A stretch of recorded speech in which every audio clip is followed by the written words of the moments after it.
So hello and welcome back to my channel that is economic Pathshala by doctor Ananya. आज हम बात करने वाले हैं दिसंबर के economic current affairs for the second week that is 8th of December to 14th of December. So moving on to the first news. First is that India to remain the world's fastest growing economy in the fiscal year 2025-26 said OECD. तो OECD क्या है? As clear from the name, Organization for the Economic Cooperation and Development. ठीक है, एक हमारी organisation है OECD और एक है OPEC, OPEC, that is oil petroleum exporting countries. ठीक है, उनका ग्रुप है जो कि कंट्रीज ऑयल को एक्सपोर्ट करती हैं। और OECD क्या है? That is organisation for economic cooperation and development, right. ये बेसिकली किस पे फोकस करती है? ग्रोथ एंड डेवलपमेंट पे।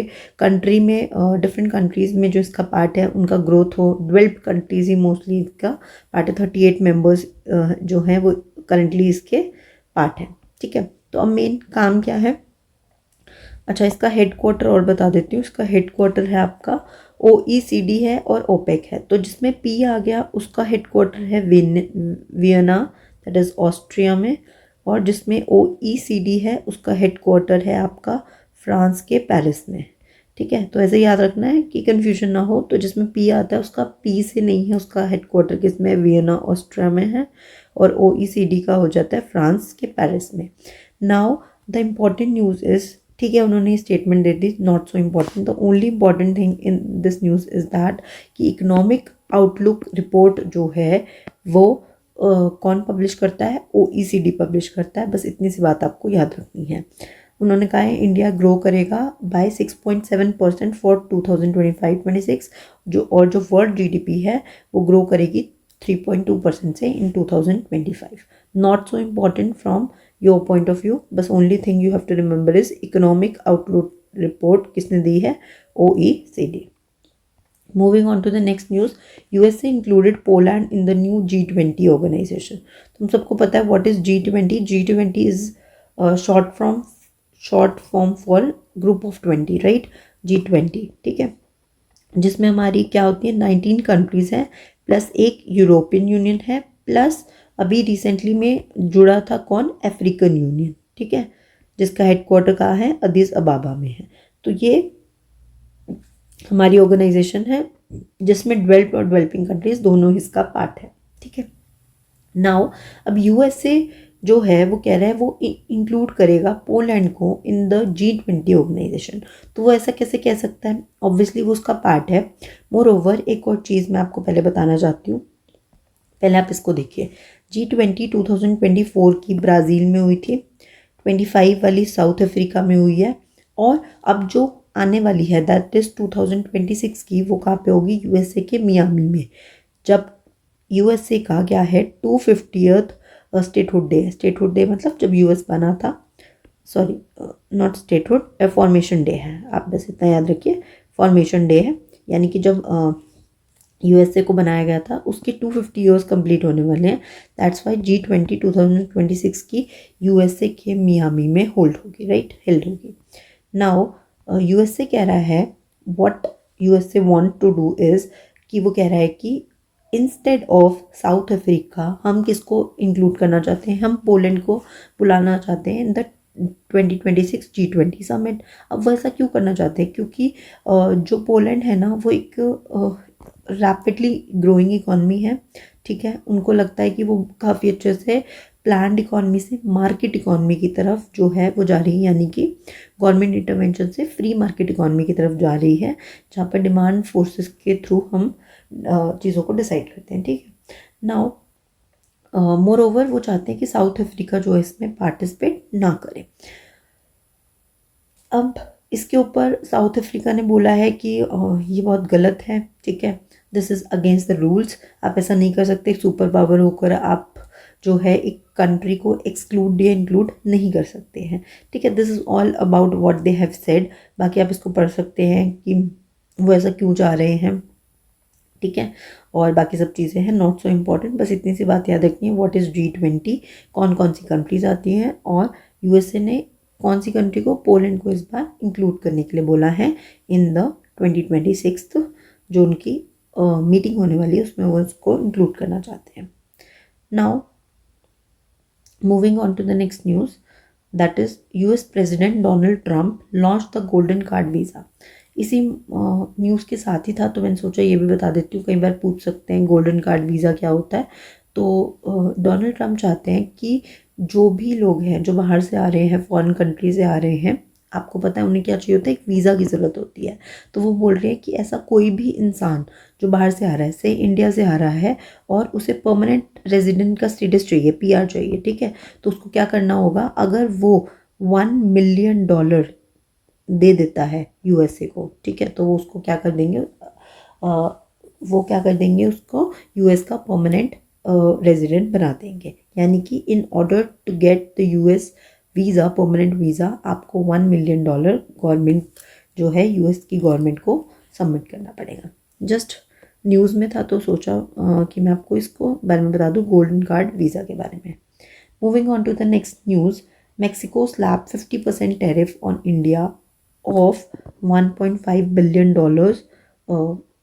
जो भी एक्सपोर्ट आता है इंडिया से और बाकी एशियन कंट्री से, उनके ऊपर मेक्सिको ने कहा है कि वो 50% टैरिफ लगा देंगे।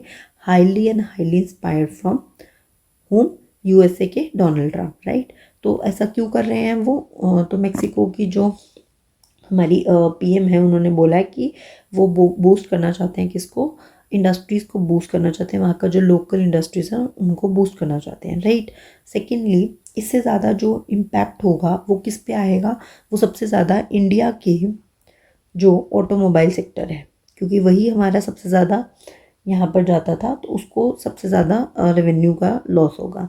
बाकी अदर कौन सी कॉमोडिटीज़ हैं, जैसे हम टॉयज़ भेजते थे इंडिया से मैक्सिको में और हमारे क्लोथ्स जाते थे, तो उन चीज़ों पे उतना इम्पैक्ट नहीं आएगा जितना ऑटोमोबाइल का इम्पैक्ट होगा। अच्छा, ये टैरिफ वो लगा कब से रहे हैं, विद इफेक्ट फ्रॉम 1 जनवरी 2026, ठीक है। अब वो कह रहे हैं कि ऐसी जितनी भी कंट्रीज़ हैं, इसके अलावा उन्होंने बोला ऐसी जितनी भी कंट्रीज़ हैं जिनके साथ हमारा फ्री ट्रेड एग्रीमेंट नहीं है, उनके ऊपर हम क्या लगाएंगे, 50% का टैरिफ लगाएंगे, जिसमें की कंट्रीज़ आती हैं जैसे कि India, South Korea, China, Thailand and Indonesia, इन सब पे इम्पैक्ट आने वाला है, ठीक है। तो यही थी आपकी next news. Moving on to the next news, that is PM Vishwakarma scheme. अच्छा, ये फिर से न्यूज़ में क्यों आ गई है, क्योंकि 23.09 लाख बेनिफिशरीज जो हैं उन्हें ट्रेन किया गया है अंडर दिस स्कीम, ठीक है, और 6.8 लाख लोगों को बेनिफिट हुआ है, इंसेंटिवाइज हुआ है, worth 22 crore. This numbers are not important. इसमें से 30 लाख जो है उन्होंने रजिस्टर किया था, और जिसमें से 30 लाख बेनिफिशरीज में से, जैसे 30 लाख लोगों ने रजिस्टर किया था अंडर द स्कीम, जिसमें से 23.09 लोगों ने ट्रेनिंग ले ली है। दिस इज़ द न्यूज़, इस तरीके से आपका न्यूज़पेपर में मेंशन था। तो अब हमारे लिए क्या इंपॉर्टेंट हो जाता है, what is PM Vishwakarma scheme. तो पीएम विश्वकर्मा स्कीम जो है वो कब लॉन्च हुई, 17 सितंबर 2023। उस टाइम क्या था, मोदी जी का बर्थडे था, ठीक है। तो 2023 में जब मोदी जी का बर्थडे था, उस टाइम इस स्कीम को लॉन्च किया गया, ताकि जो भी हमारे आर्टिसंस हैं, क्राफ्ट मैन हैं, उनको हम जो कि पुराना काम कर रहे हैं, जैसे कॉबलर हो गए, बार्बर हो गए, ये सारे जो लोग हैं, जो गोल्ड स्मिथ हो गए, ये सारे जितने भी लोग हैं जो ट्रेडिशनल काम कर रहे हैं, हाथ वाला काम कर रहे हैं, उन सबको हम क्या कर सकें, बेनिफिट प्रोवाइड करवा सकें। ये एक सेंट्रल सेक्टर स्कीम है। सेंट्रल सेक्टर स्कीम मतलब 100% जो है इसमें पैसा कौन दे रही है, सेंट्रल गवर्नमेंट दे रही है। अगर ये सेंट्रल स्पॉन्सर्ड स्कीम होती तो इसका मतलब सेंटर और स्टेट मिलकर पैसा दे रहे होते, बट ये क्या है, सेंट्रल सेक्टर स्कीम है। इसमें जो आउटले रखा गया है वो है 13,000 करोड़ का फॉर द 5 ईयर्स। तो ये स्कीम 2023-24 से 2027-28 तक जाएगी, राइट। मोर ओवर जो मिनिस्ट्री है वो है MSME plus ministry of skill development and entrepreneurship. देखो, छोटे लोगों को काम देना, इसलिए एमएसएमई मिनिस्ट्री स्किल का काम है, राइट। जो भी आप कर रहे हो, चाहे छोटे लोग काम कर रहे हैं, लेकिन वो उनका स्किल का काम है, तो इसलिए ministry of skill development and entrepreneurship और डिपार्टमेंट ऑफ फाइनेंशियल सर्विस। पैसा भी तो चाहिए होगा, इसलिए फाइनेंशियल सर्विस। तो ये तीनों मिलकर जो है मिनिस्ट्री जो है इसको इसके लिए रिस्पॉन्सिबल है, स्कीम के लिए। और नोडल एजेंसी जो सारा काम देख रही है, मेन जो काम देख रही है वो है एमएसएमई मिनिस्ट्री। ओके, अब जो भी विश्वकर्मा स्कीम के अंडर आता है उसको एक सर्टिफिकेट दिया जाता है on the completion of the training and एक आईडी कार्ड दिया जाता है। Moreover 500 per day as a training stipend मिलता है, यानी जो लोग इसके अंडर ट्रेनिंग ले रहे हैं उनको 500 रुपये स्टाइफंड दिया जाता है। और टूल किट के लिए, यानी जो भी वो सामान खरीदना चाहते हैं उसके लिए 15,000 रुपये ग्रांट दिया जाता है, जो कि उनसे वापस नहीं लिए जाते। यानी 500 रुपये प्लस 15,000 रुपये हो गए फॉर द टूल किट। उसके बाद यहाँ पे जो ट्रेनिंग होती है वो कितने दिनों की होती है? 5 से 7 दिन की बेसिक ट्रेनिंग होती है और 15 दिन की एडवांस ट्रेनिंग होती है। अच्छा, इसके बाद मान लीजिए आपने ट्रेनिंग ले ली, उसके बाद आप लोन लेना चाहते हैं तो आपको लोन भी मिल जाता है कोलेटरल फ्री, यानी आपको कुछ भी गिरवी नहीं रखना है। फॉर 1 लाख का लोन मिल जाता है फॉर 18 मंथ्स, और अगर उससे ज़्यादा लेना है 2 लाख का जो लोन है वो मिल जाता है 30 मंथ्स के लिए। और इसमें जो इंटरेस्ट रेट है वो 5% है, और इंटरेस्ट सबवेंशन भी मिलता है, यानी कि जो 8% जो रेट ऑफ इंटरेस्ट है वो कौन पे करता है? वो एमएसएमई मिनिस्ट्री जो है वो पे करेगी। इंटरेस्ट सबवेंशन मिल रहा है आपको, यानी मान लीजिए 13% है तो 13% में से 5% का रेट ऑफ इंटरेस्ट जो इंसान है उसको चार्ज करना है अपने लोन का, और 8% का जो इंटरेस्ट है वो कौन देगी? एमएसएमई मिनिस्ट्री देगी आपके बिहाफ पर। ठीक है, उसके लिए इसी स्कीम के लिए एक पोर्टल लॉन्च किया गया था जिसको बोलते हैं चैम्पियंस पोर्टल। चैम्पियंस पोर्टल क्या होता है?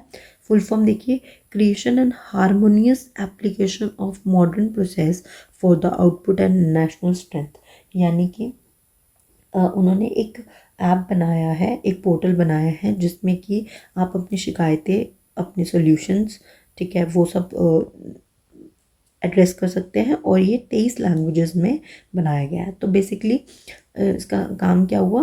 आपकी प्रॉब्लम्स को रिजॉल्व करना, ठीक है, आपकी कोई दिक्कतें हैं उनको रिजॉल्व करना, कोई लड़ाई हो गई है उनको रिजॉल्व करना, ये सब काम है चैम्पियंस पोर्टल का। तो पूछ सकते हैं विश्वकर्मा स्कीम से ही रिलेटेड क्या है? Champions portal.